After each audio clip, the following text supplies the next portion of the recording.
হবে।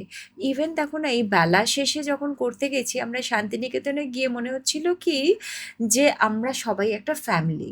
এবং তারপরে যখন চলে এসেছি মন খারাপ হয়েছে, কিন্তু আমাদের একটা গ্রুপ তৈরি হয়েছিল, ওই গ্রুপটা থেকেই গেছিল। আমরা মানে রেগুলার আমরা ওই গ্রুপে সবাই কমিউনিকেট করতাম। তারপরে আস্তে আস্তে হয়তো সময়ের সঙ্গে সঙ্গে সময়ের যেটা সঙ্গে সঙ্গে হয়। আবার এক দুজন হয়তো যারা বেরিয়ে গেছে, তাতে আমাদের খুব দুঃখ লেগেছে, না বলে এইভাবে চলে গেল কেন, হ্যাঁ কমপ্লেন করা, তুমি এরকম বললে কেন। হ্যাঁ, তো এসব চলছিল।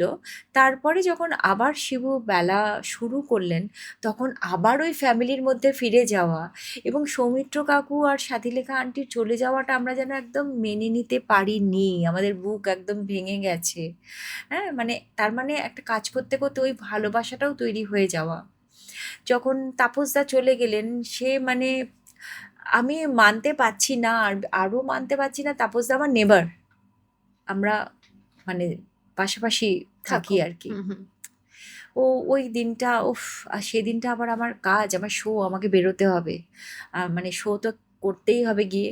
ইভেন শো যখন শেষ হয়েছে, স্টেজে যখন কথা বলছি, আমি তাপসদার সম্পর্কে বলছি আর আমি কাঁদছি।